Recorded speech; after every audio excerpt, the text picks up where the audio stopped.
नमस्कार, मैं हूं आपके साथ पलक शर्मा। आइए नजर डालते हैं फटाफट खबरों की ओर। तमिलनाडु में राज्य सरकार और राज्यपाल फिर आमने सामने आ गए हैं। दरअसल राज्यपाल आर.एन. रवि ने सीएम स्टालिन की सिफारिश के बावजूद विधायक पद पर बहाल हुए के पोनमुडी को मंत्री पद की शपथ दिलाने से इनकार कर दिया है। आय से अधिक संपत्ति के मामले में के पोनमुडी को मंत्री पद से हाथ धोना पड़ा था और उनकी विधायकी भी चली गई थी। अब सुप्रीम कोर्ट द्वारा पोनमुडी की सजा पर रोक लगाने के बाद राज्यपाल ने उन्हें मंत्री पद की शपथ दिलाने से इनकार कर दिया है।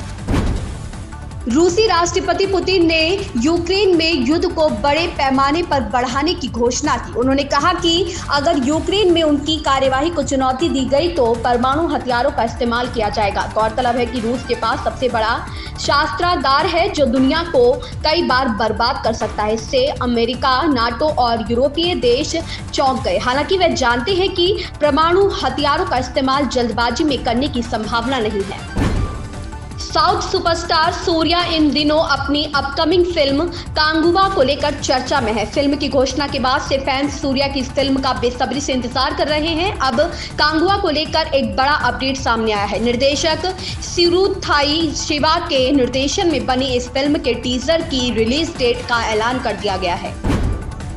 आगे क्या होगा ये वक्त बताएगा, लेकिन लोगों की जुबान पर एक बात तेजी से आ रही है कि कहीं इस सदी की शुरुआत में जो हुआ था वही फिर तो नहीं होने वाला है, क्योंकि लालू परिवार की एक नई किरदार का राजनीति में पदार्पण होगा, ऐसा माहौल बनाया जा रहा है। राष्ट्रीय जनता दल के कोर वोटरों को जैसे थर्मामीटर लगाकर देखा जा रहा है कि वह इसे कैसे लेते हैं। हाँ, नाम है रोहिणी आचार्य का। सीमांचल में जब लालू प्रसाद यादव ने रैली में वर्चुअल तरीके से हाजिरी बनाई थी तब भी रोहिणी का नाम लिया था। इस महीने की शुरुआत में पटना के गांधी मैदान में सशरीर हाजिर हुए तो भी रोहिणी आचार्य का नाम लिया।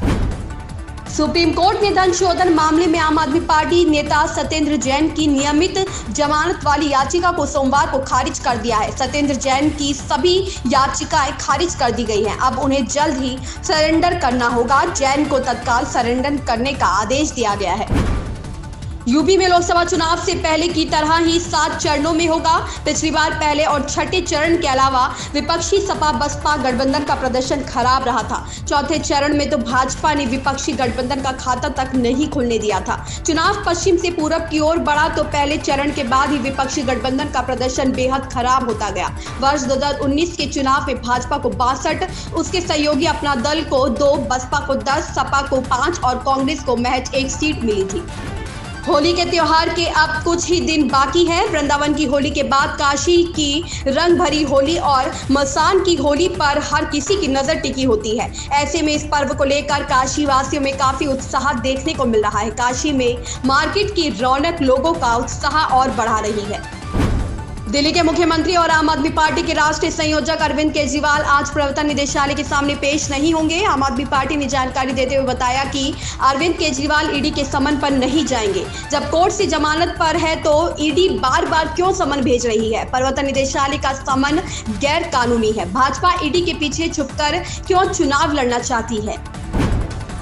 कांग्रेस छोड़कर भाजपा में शामिल हुए बद्रीनाथ से विधायक रहे राजेंद्र भंडारी को लेकर कांग्रेस प्रदेश अध्यक्ष करण महारा ने मौका परस्त करार दिया। पत्रकार वार्ता में उन्होंने कहा कि पार्टी के कई नेता भाजपा में गए हैं, लेकिन राजेंद्र भंडारी जैसा मौका परस्ती का उदाहरण कोई और दे नहीं सकता है।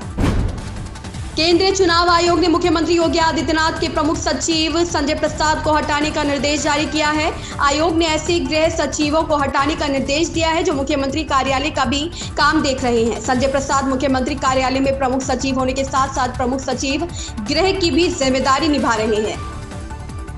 इन खबरों में बस इतना ही। बने रहें हमारे साथ।